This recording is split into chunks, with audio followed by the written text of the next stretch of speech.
guy who does the detective work nobody else wants to do, a guy who wears hats and walks around in a black and white world. I began contemplating a more profitable line of work, like politics. We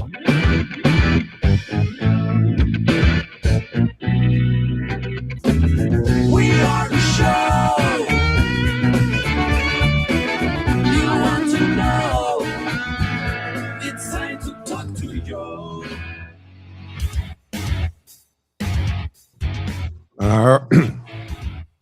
All right. Oh, sorry about that, folks. Clear the throat.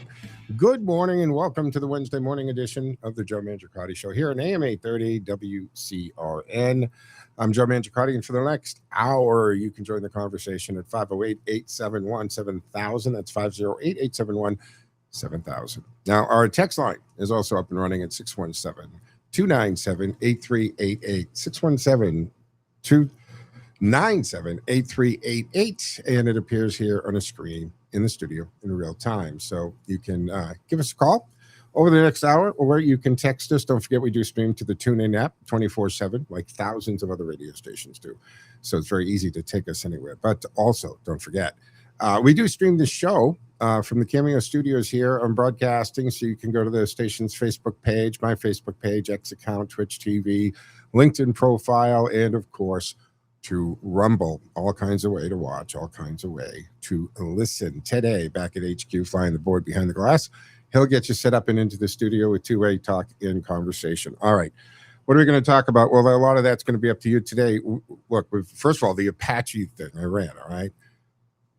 As far as this goes, did you ever, at any point, even think that we were in a ceasefire? I think we were in a ceasefire by name only, right? In the Middle East, it appears when it's a ceasefire, that just means the number of shots being fired, the amount of missiles launched, it's very low. It doesn't cease. There is no cease in the ceasefire. So then a drone hits the Apache helicopter, and it gets stuck in the helicopter, in the Apache, which is a phenomenal aircraft. And they've been using the Apaches to go after these speedboats, which is pretty much all that the Iranian Navy is today.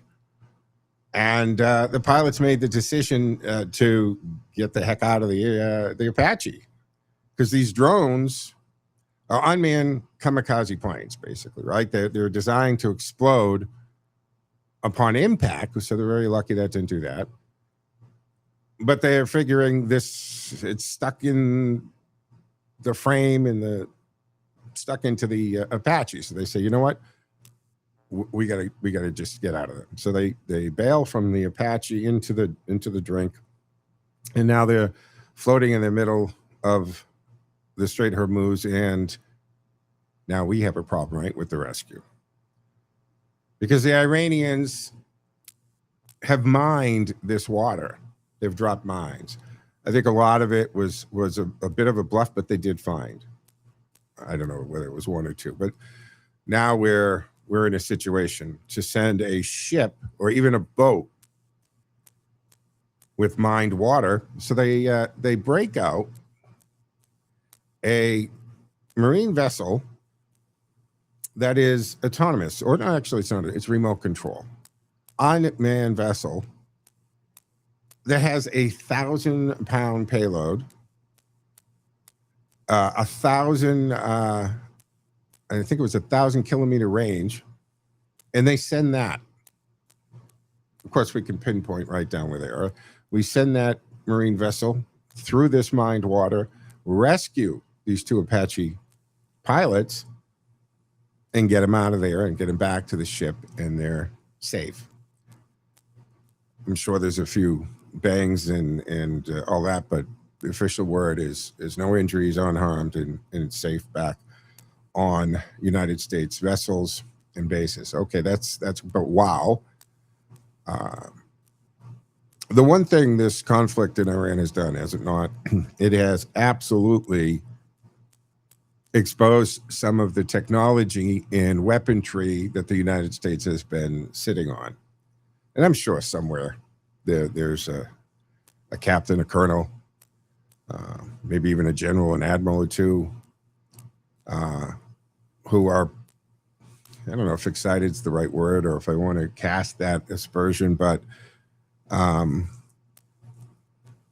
enjoying the use of the tools, not for what they're going to do, but to see this in real and the data that we're going to be able to collect in real combat conditions and so forth. But these pilots, so naturally, President Trump, who has put warnings out there, and he said, "Hey, you fire back." Pete Hegseth, right? Remember the famous at the podium? If you fire upon an American citizen or American soldier or not, and you kill an American or you fire upon us, we'll hunt you down. So obviously, Trump has ordered retaliatory strikes, and Iran is doing retaliatory to our retaliatory. Okay, good luck with that. What say you on this? I got in a conversation with a friend the other night about all this going on. Younger. Actually so young that they weren't alive in 1979 when Iran attacked the United States via our embassy and took our hostages, 52 of them, for 444 days, releasing them only on the inauguration day of Ronald Reagan.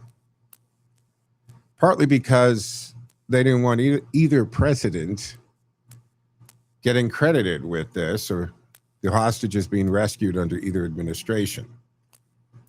Of course, that can't happen. And I remember this. And the way it played in America at the time, or at least how it played in my sphere, which I was a very young guy at the time, was, oh crap. We're not, Ronald Reagan is a very different guy than Jimmy Carter. And he's going to be a very different president than Jimmy Carter.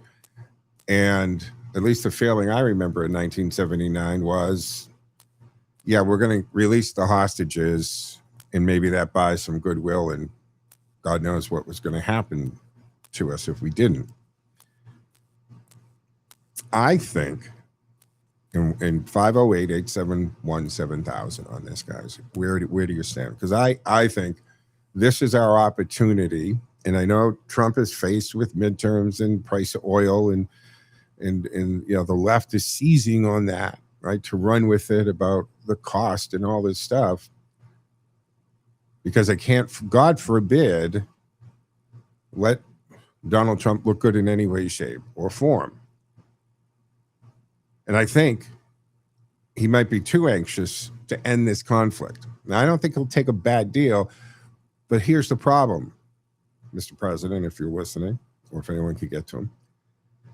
If this regime, the Brotherhood, the Guard, the Islamic Republican Guard, these religious fanatics who basically open parliament with death to America, who teach 4, 5, and 6-year-olds, kids from very early ages, and the videos are online that have leaked out of there, little kids. They put weapons in their hands, knives and guns, and they'll ask them, "What do you do if you see a Jew?" Stab them. So they brainwash and condition a generation after generation, and it's been a couple, 3 now, to hate America, kill Americans. Evidence is back on October 7th. Because it was done with proxies from Iran. So if this regime is able to con their way into still existing with agreements or treaties or whatever the case may be, they're not going to be worth the paper that they're written on. They're MO for almost 50 years. Their tactic is to buy time, stall. And right now, they are absolutely treading water to get to the midterms, hoping that there's a shift in Congress, and then Donald Trump is distracted because he'll be getting impeached every other day in trials and investigations. You know what's coming. Lawfare like we've never seen before. You think the Biden years were bad with that? And they're hoping that pressure from American citizens and the Congress on the left is going to change his tactic or angle of attack. But here's the thing, Trump, he can't run again. He's not going to run again. He's going to be well into his or at least into his early 80s, and he's going to enjoy some of those billions of dollars and just dozens of properties and grandchildren, and he rightly so, deservedly so. I think that this is the opportunity for us to respond to that attack in 1979, the coup that brought the Islamic Republican Guard into power. It has to change the regime. I don't know if they're going to go back to any kind of the royalty and all that existed before, but up until that point in 79, the 60s and 70s, Iran was very westernized. They had a great economy, and they're very smart people, and they're very good in business, as it's demonstrated. Those that were able to get out of there, often with all that they could carry. That's it. A lot of those Iranian families that fled Iran in that coup, they weren't allowed to transfer their money or get their wealth out. And of course, they left behind property and values, and they started over mostly here in America, and a lot settled in California, right? You go to the LA area, it's very big and large Persian community there, and a lot of families, kids who grew up, they were born here, or maybe they didn't come. If you find somebody in that 47, say 50-ish up, might have come, got here as very young children, but there's two generations that have been born here, and they've been unable to go back, but they've done well. Point is, and this is what something really, the thing here is that, and I lost my train of thought literally right there. The point is that the regime that's there now, they're not a normal regime, right? They don't operate like a normal government would, because they're totally governed and ruled by Islam, right? The getting to Muhammad, the prophet, the virgins. They're allowed to lie, cheat, and even kill infidels. All of the horrible things that come from that. So if this, even as a shadow of itself or of what it was, if the imams still get to control, we will be back here. I don't know how long down the road, a few years, a decade, 2 decades.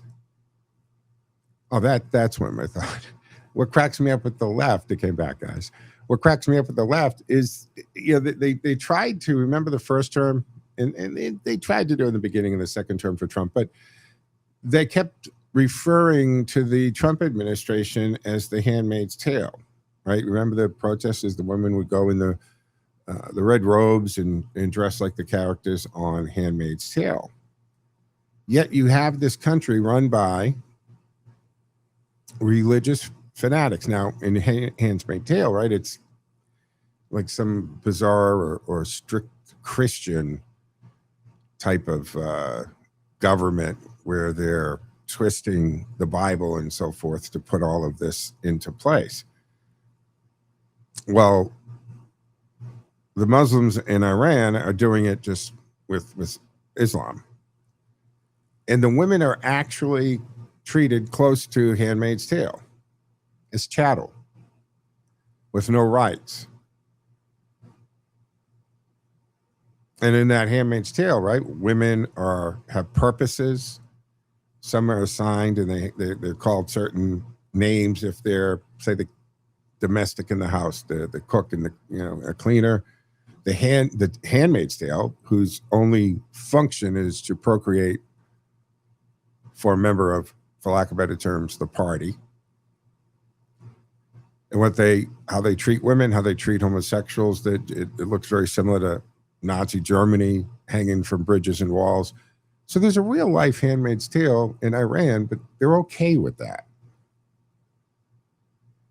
A lot of inconsistencies there. So what say you on that? 508-871-7000. Should we, in fact, keep this pressure up until the regime changes in Iran? Should we allow the nucleus of power there that wants to wipe Israel off the map and is pretty interested in getting at us? And if they did create those, remember the beginning of this and the negotiations, we send our team and we sit down, and what's the first thing they say to us? You know, we have enough enriched uranium for 11 warheads. How do you not take that as a threat? Of course that's a threat, right? And then we find out because they launched a missile to Diego Garcia Base Island, and that's what, over 2,000 miles from where it launched, where they have been saying and promising that they couldn't go more than, what, 1,500 miles. It was a much less number. So they lied about their abilities and technology.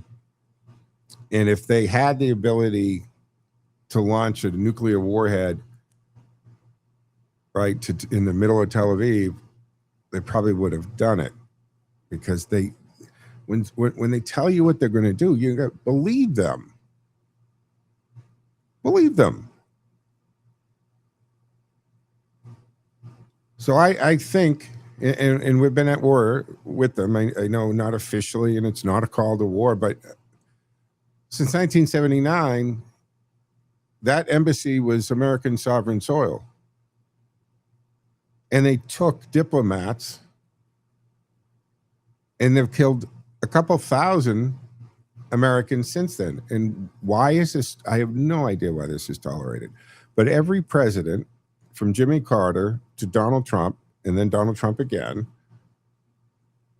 have said this is one of our biggest problems. Even during the presidential campaign in 24, I'm sure you probably remember that clip, because Kamala Harris was asked, what's the biggest threat to the America? Meaning, is it Russia? Is it China? North Korea? And she said it's Iran. Even she got it. I think it needs, and I think if Donald Trump accepts anything, no matter how good he thinks the agreement is, you've got to keep the pressure up. And the people of Iran, right? I mean, they tried to uprise, and then they were just executed by the thousands. Family members, they were killed in the street or arrested and then hung later. So that's very hard, because their tactics are, the family also pays for your crimes there. So what say you? 508-871-7000 on that, guys. I just think that Trump shouldn't accept anything other than this regime is out in imams and caves, are not running this country and ordering executions and detention and torture based on some bastardized version of their interpretation of the Quran. But that's just me. What say you? 508-871-7000. All right. We have a lot of stories, but we got to obviously go to the verdict in the sentencing. This was the story that we had Camilo, I think it's pronounced Anthony, Austin Metcalf. So I'm sure you all remember this when this story broke out, and it was in the sideline of the game, in the tent of the team, and this Carmelo Anthony goes in. There's Well, they're 17. Testosterone, and they're tough high schoolers, right? And Austin's like, hey, you shouldn't be in this tent. They get at it.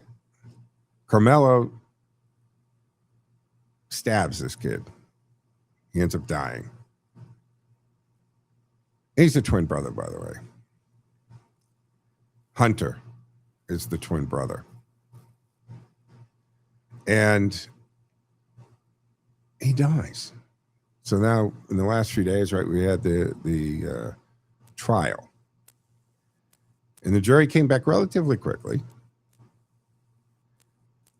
But he was found guilty of first-degree murder for the death of Metcalf, a high school athlete, right? Knife during that dispute. It was a track and field match. It was back in April of 25. So the jury had to listen to all the evidence. And at no time, guys, was this story, this situation, let's not call it a story. This situation was about two high school kids. It was about rage. It was about one, Anthony, who was a bit of a punk, right?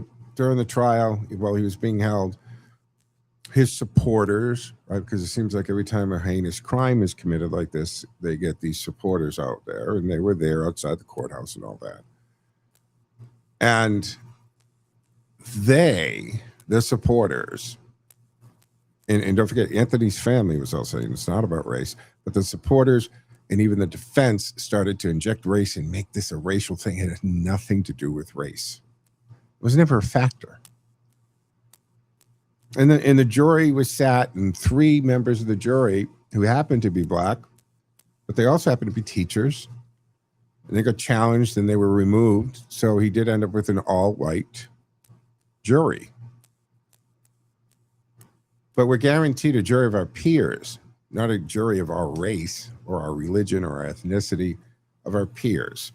And everybody in that jury was pulled from and taken from the community in which this kid Anthony lived in. And it wasn't. Race wasn't a factor till the defense tried to make it about race and hoping, white guilt kicks in and all of that. And they didn't deliberate a very long time, and they came back with a guilty. And the judge gave him a 35-year sentence. Is that appropriate? Was it too long? Kid's 17 when this happened. And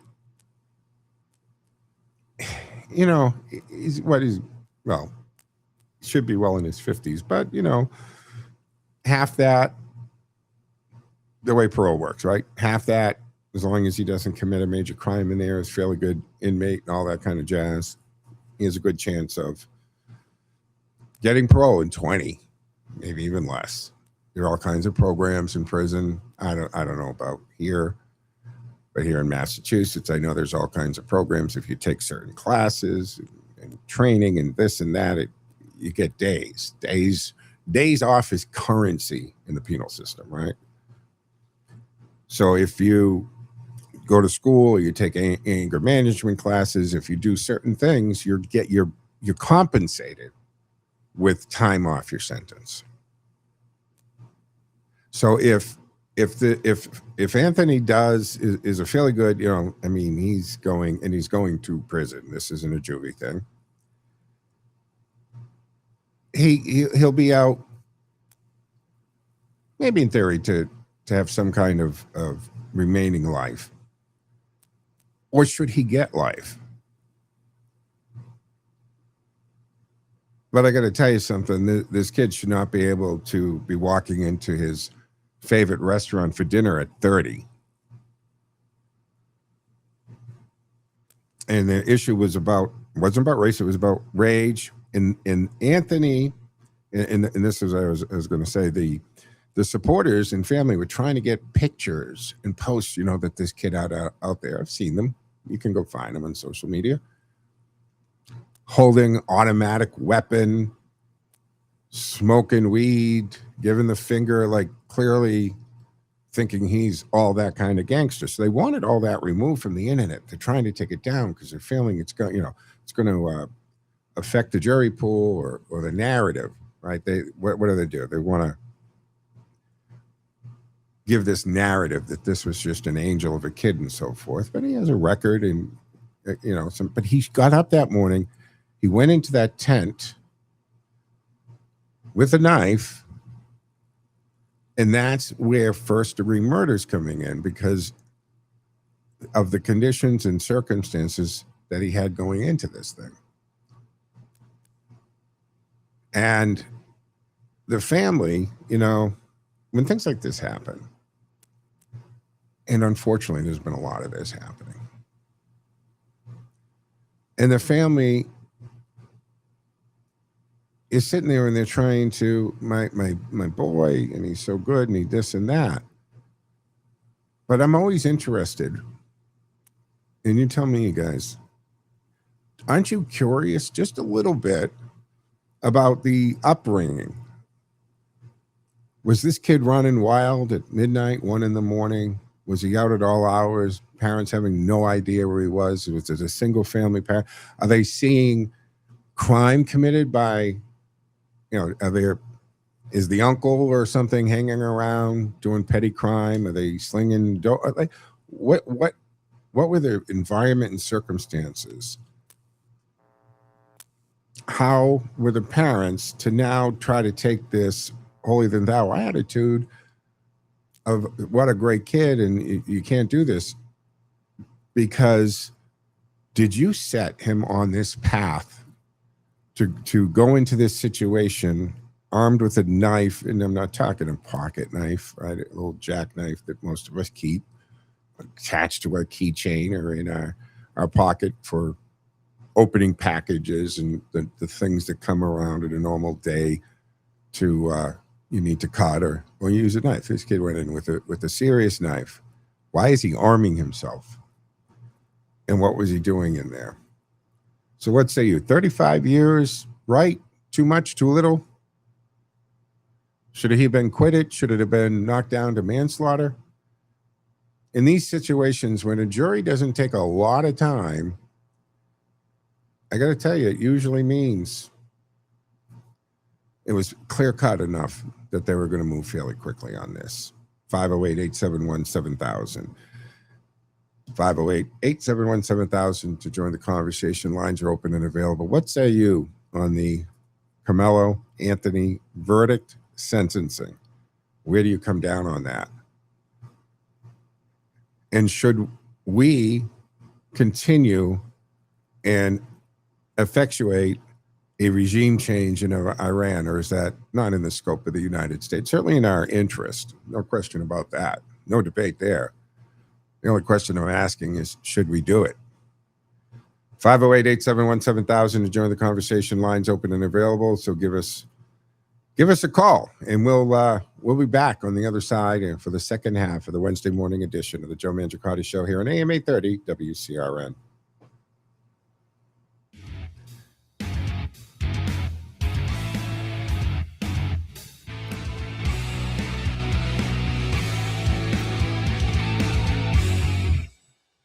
WCRN. When I need the best cuisine for an event, my answer, Ziti's. Make that graduation party an enjoyable catered affair. Ziti's Restaurante, Speedway Plaza in Westboro. Ziti's. When you're planning your wedding or special event, make sure you and your guests arrive safely and on time. Choose the best. AA Transportation has over 600 vehicles and a team of licensed professional drivers, making them the largest transportation company in Central Mass. AA Transportation delivers world-class service with a personal touch, ensuring the transportation of your wedding or special event goes perfectly. AA Limousine Services can transport wedding parties up to 14 people in our luxurious stretch Cadillac Escalade limos. We provide guest shuttles up to 55 passengers in our activity coaches or buses, so your guests get home safely after celebrating your special day.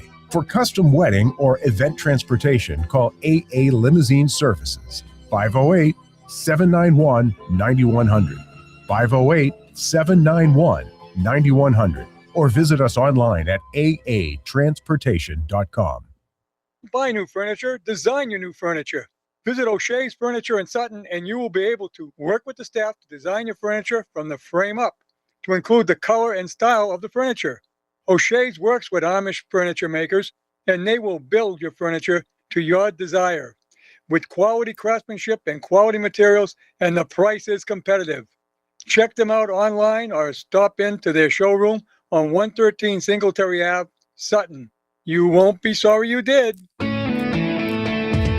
Never miss any of your favorite programs on Radio Central WCRN. For on-demand replays of this and other shows, visit WCRNradio.com.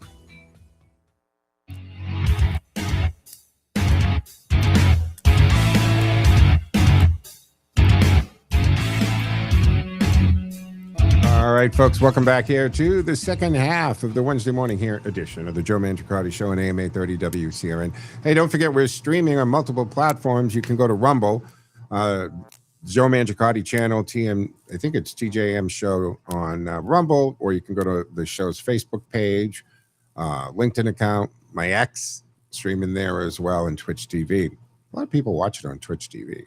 I was surprised at that one. 508-871-7000. Ted A will get you set up into the studio here for two-way talk and conversation. And, of course, the text line at 617-297-8388. 617-297-8388. For those that send the text, I get text on that line, folks. People telling me about programming, what shows are good, what shows I should get rid of, and all of that. Thank you for your input, but that's not how programming's decided. 508-871-7000. Okay. A quick thing on this, the Knicks game, right? Now, I was not truly invested into this. I don't care about the Knicks. Maybe I'm interested when the Celtics play and that kind of thing. But New York, they were so excited, right? The Knicks face the San Antonio Spurs. This was game 3 of the NBA Finals. They lost the game 115-111, which, ended a very impressive 13-game playoff winning streak. That's awesome. Donald Trump goes the game, but Donald Trump because of that, he became the first sitting U.S. president to attend an NBA Finals game. And I believe he's also got the distinction of the first president with a lot of other sporting events. And his presence, they flashed him during the national anthem. Flashed him, you know what I mean. They flashed to him on the Jumbotron and all that during the national anthem. There's some boos from the crowd when he appeared on the Jumbotron. Now, the president going to a game like this, but on top of, he's the president, but he also happens to be the president that has already been shot and several assassination attempts have already occurred. There's a sitting contract on his head from who? Iran. Why are we even at a negotiation table with them? Don't get me riled up on that again. So, of course, his attendance led to significant security measures, right? It caused very long waits for fans to enter MSG, Madison Square Garden, cancellation of watch parties nearby, which I think the police commissioner down there, the woman there, her name's escaping me at the moment, but I'm sure the police were looking for an excuse anyway, because there's been all kinds of problems at these watch parties for all kinds of games. And then you got people like Stephen A. Smith comments, right, on ESPN, blaming Trump for the Knicks' loss, suggesting that his presence disrupted the team's momentum. So he says, I do blame Trump for the loss because as far as I'm concerned, it's disrupted the momentum. Come on. I mean, and I didn't think that this guy Smith, and I mean, I'm not a fan. I don't really watch him. I'm not impressed with him. He's a sports guy. And it seems like the left is like latching on. Or maybe he could be president. Let him run for president. But anyway, what say you? Did Trump cause the loss of the Knicks? Of course he didn't. And the owner of the Knicks invited him. What gets me is the spin that's going on, whether it's the View or these other, Rachel Maddow, all these, the crowd, the usual suspects, as they say. MSN Now, CNN, all of these jamokes who he's pretending to be in this. No, he's not. God knows how many times Trump was a New York guy, born, bred, raised. He's moved to Mar-a-Lago. Well, because it's Mar-a-Lago, but the tax advantages in Florida are better. The crap that he had to deal with constantly in New York and the high taxes. Why are other billionaires, even millionaires, leaving New York? Same reasons. But he's been to Madison Square Garden for games and fights for most of his adult life. It's absolutely ridiculous when people suggest that it's possible, that he's there trying to, I don't know. You got it.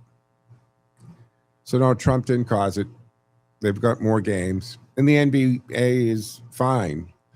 Right? All of these, whether it's baseball or baseball or basketball, they want to go. They would love this series, the playoff series, to go the full court here, right? Because if they win it in straight games, instead of 7, there's 4, there's 3. They lose money, millions of dollars in the broadcast. But enough on that. 508-871-7000. But we have to talk about this, guys, because you know why people no longer trust government, right? We got to look at California. Just go west, guys. But we can also go north here, Maine. And even look right here in Massachusetts. Elections that take days to count, candidates who would have been disqualifying 5 minutes ago are now moving into leads.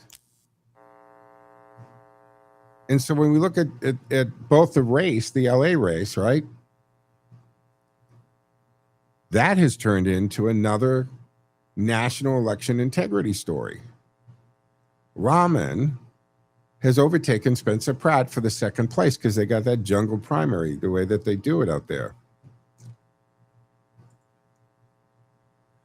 It's just everybody's looking at this, right? We've got the night of the election, Raman sobs and concedes, and she's way down here. If we look at the chart, it's very much like Pennsylvania in Trump in 2020. All of a sudden, there's a dump and everything changes, and they take weeks and you know the story. I want feedback on that one. 508-871-7000. Actually, let's go to the lines here. I'm just seeing now that we got Mark on the line. Hey, Mark, what say you? Good morning. Good morning. I was listening to your story earlier about the stabbing that took place at the high school in Texas. Now, Let me get this straight. One kid takes a knife, he stabs the other one in the chest, kills him, and the kid that did the stabbing is now they're trying to make him out to be the victim. Where we live in Nutsville?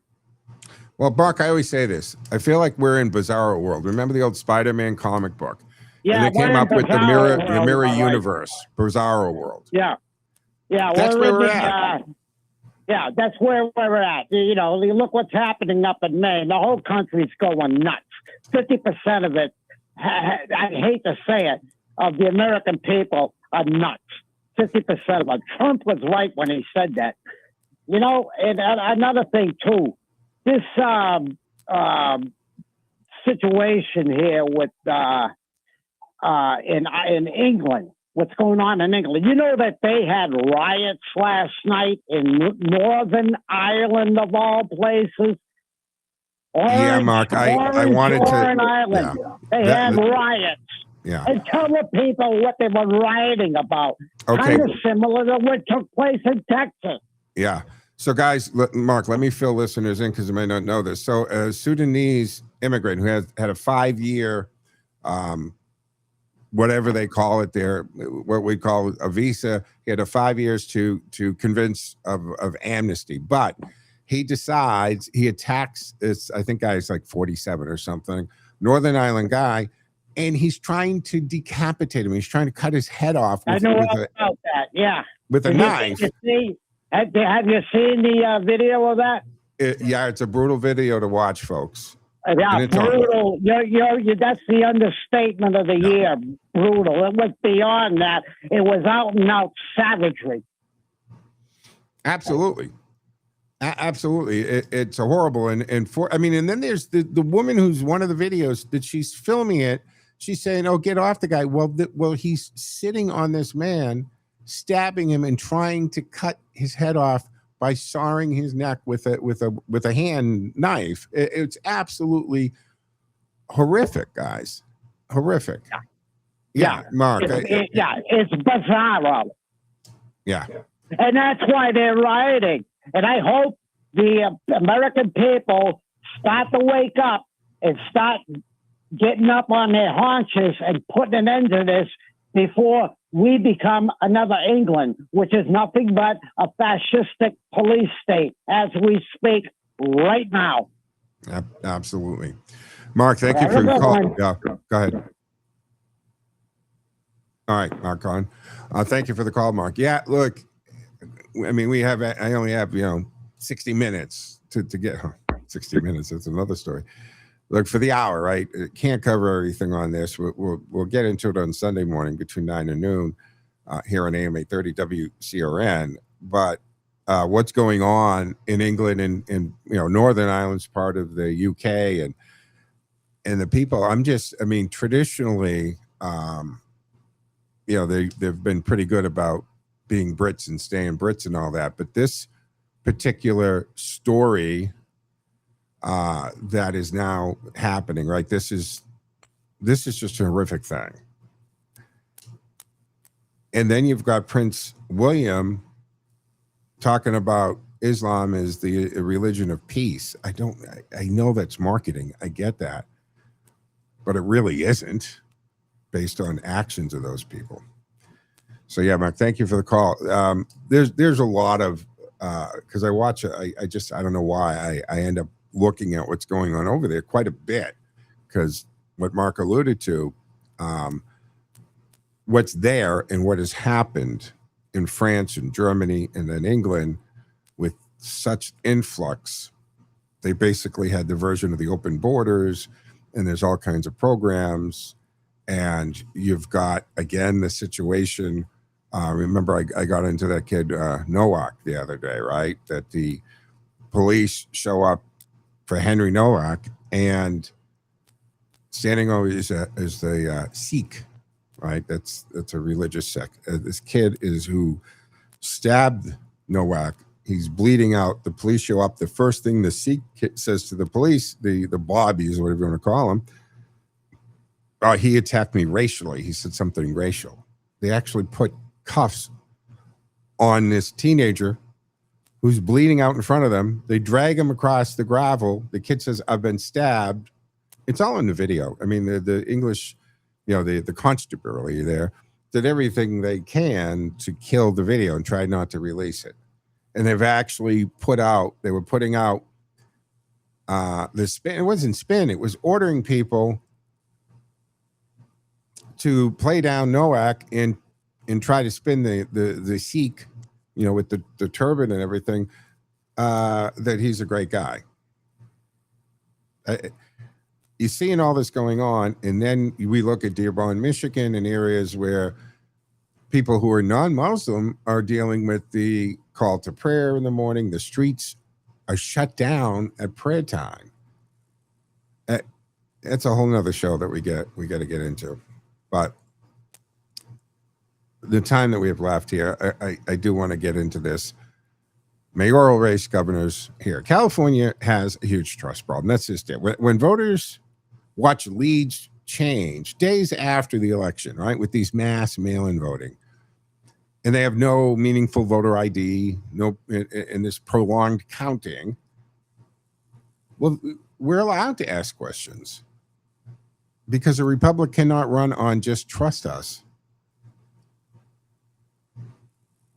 So now, because of the way California does it, and Raman, who all of a sudden, literally, if we look at that chart and we watch the angle of the votes coming in, and you got Karen Bass and Spencer Pratt, and yeah, Pratt's a little behind her as it arcs, and Raman's way down here, and then just like 3 days after the election into this with a pause in counting and so forth. And what was that? To calculate what they needed? Then she gets this dump of votes that just skyrockets her above Pratt. And you don't think it's just statistically improbable and impossible. It's absolutely nuts. And so, yeah, our investigations are launched. They got to be launched in this case. This is crazy. Now, in the California governor's race, right, Steve Hilton, him in Becerra, right, that's the absolute useless Biden administrator. So now Hilton was able to stay in second place. So that's really set up for a major national test case here, guys, because reports that Steve Hilton is projected to advance, it's happened. He's there. It looks like that's going to be it. Xavier Becerra, Steve Hilton, he was a contributor on Fox and all that. And Hilton getting into the governor's race by the number 2 in this jungle primary, it matters. Hilton's rise matters. See, California is supposed to be untouchable Democratic territory, and he's running.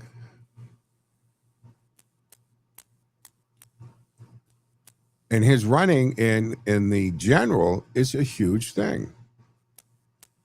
So this isn't just a governor's race, guys. This is a referendum on Gavin Newsom's California, on the progressive model of government. If a Republican can break through in California, Democrats have a 5-alarm fire problem yet. Now, one of the things that, especially with the mayor's race, and I shared it, I posted about it, I think I talked about it on the last show, honestly, because when you do posts in other shows, I can't remember always what I said to you guys and what I said on another show or another station or something when I go on something around the country. But Gavin Newsom, in a presser somewhere, and was asked about the race, and he says, and I'm sure at the time he was very comfortable because he's surrounded by his people, and he says, "Oh, we have things in reserve, and if it looks bad, if it looks like a Republican's gaining ground, we'll break the glass." What does that mean? Absolutely no follow-up question, right? And I've said this a zillion times to you guys. Here's the problem with the modern day media, legacy media and all that. They don't know what a follow-up question is. And think about that. And I'm not trying to be funny or sarcastic or sardonic. I'm just pointing out, ask the follow-up question. It never got asked. Why didn't somebody say, Governor Newsom, what does that mean? Time to break the glass. And what happens? Ballot harvesting? Or do you dump a bunch of fake ballots in a bag and like laundering money, mix them in with the other ballot? I mean, what does that mean? How come no reporter was even curious enough to say, if that happens, we got a contingency plan and, we'll break the glass. And that's, what does that mean? I mean, the old fire situation, right? You'd break the glass to get to the fire extinguisher. You'd break the glass. I mean, some of these, you look at the older buildings, right? They have those boxes on the walls near the fire exits and so forth. And there's a little hammer on a chain, attached to it. So in case of an emergency and things are burning and not going your way, you take the hammer out and you break the glass so you can pull out the hose or the fire extinguisher or what have you. So what does that mean? What have you have set up that if a Republican is doing well and in the count, that you consider that an emergency and you got to break the glass and do what exactly? This is all California has set up these jungle primaries and these get 50%, all these things to be able to control the elections. I mean, when you look at districts that the voter turnout, and this has happened in this election, it happened in 2024, it happened in 2020, even 2016, where you have more votes, more ballots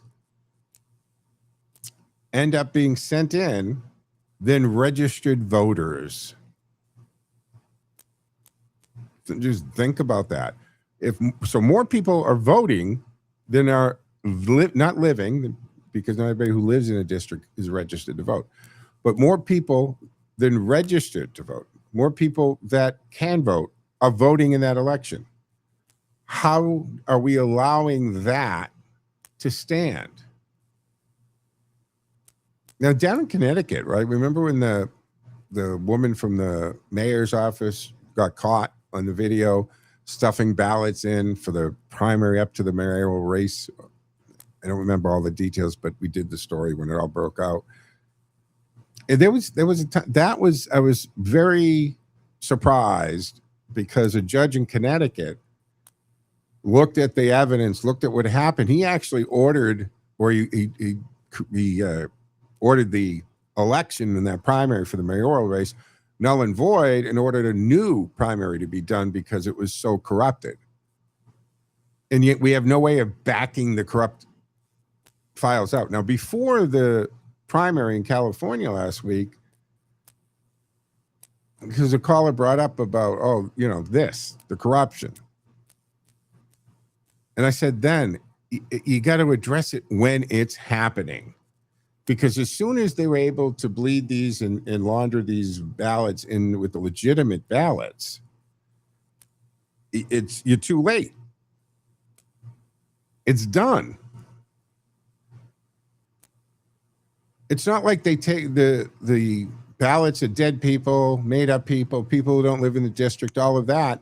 It's not like those go in a different color envelope, right? They're all mixed in. Just like laundering money, right? You put the dirty money into the clean money, which is why you need like a cash business to launder money. Same thing. Now, how do you back those out? So if they get into the system, it doesn't matter how many times you recount. That's the thing that killed me, especially in the Georgia situation. Oh, they did recount. If you're recounting phony and bogus ballots, it doesn't matter how many times you count, right? It's irrelevant. It's the fact that more people voted than are registered to vote. It's the fact that we can go through the list of people who cast ballots and say, well, actually, this person's been dead for 8 years. This person's been dead for 20 years. Are you seriously telling me this person at 141 is still alive and voting? Shouldn't they be on the news? Or this person doesn't live in the district. Or this person went off to college 3 years ago, wasn't eligible to vote, but somehow they are voting, which is why I've always said this motor voter registration that we do in Massachusetts and they do in a lot of blue states, automatically registering people to vote is dangerous. Because I'm telling you that if you load that, right, you load that chamber and that vote is there, and people know because all of this public information. You do it when you're a candidate. I did it as a candidate. I did it managing campaigns, right? You go down, you get all of the voter records in the district that your candidate's in, or if you're the candidate that you're running in, and you look at the last 4 cycles. And depending on whether it's a presidential year or not, you got to go back to the other president, because people who only vote on presidential elections come out and all that kind of jazz. But then they say, this person, they can tell, look, they're registered to vote. And that's the thing, right? Once you get registered to vote, they don't want to purge you. I think that we register to vote, and I think every year or every 6 weeks or 3 months or whatever before every campaign, we've got to do something to confirm under pains and penalty of perjury that we still live in the district and we're still alive. But if you have all these people registered to vote and you automatically register them, then you see they don't vote. Well, those are perfect ballots to cast on their behalf, not legally. Right? That's just fraudulent ballots. And if you don't vote, I mean, if you've been registered to vote for years and you don't vote, I think they should be purged. I think it's a situation, if you don't use it, you should lose it. And that would go a little ways to the integrity in the election. Then the other thing, of course, is get all these internet-connected voting machines out of there. Paper ballots, simple counter, right? So this is just way too much. There were a lot of other things I wanted to get to. Massachusetts, $12 million in public benefit fraud there. There's more of that coming. Over $4 million in this SNAP stuff. We had the immigration enforcement bill to fund ICE. House passed $70 billion there. 214 to 212, by the way, on that one. This is real world. Voters live in. We got the border chaos or rising prices, energy pressure, hostile regimes, testing America's resolve. Energy independence matters. Border enforcement matters. So what say you? The state attorney in LA has launched the investigation for that. Let's see how that goes. Pratt's actually, I mean, he seems to be fairly quiet on this, but I'm not stalking the guy and following his social media and stuff, but all of those ads he was running kept coming across and you'd see those and they were fantastic. They were AI generated. I've said this before. Donald Trump changed the way presidents run, right? I mean, he did the podcast circuit and he used social media spectacularly. And I think Pratt, and he's a Hollywood guy, right? He was a villain on some reality show. I'd never seen Hills. I don't even know what it is. Wasn't my cup of tea, but apparently he played the villain in some reality show. But he used, and he obviously has a bunch of Hollywood buddies, incredible AI generated ads. It was just something. But guys, we got to look at the end here of the Wednesday morning edition of the Joe Mangiacotti Show here on AM 830 WCRN Radio Central. I'll be back Sunday morning, 9 to 12, of course, in that time slot. And don't forget to follow me on social media.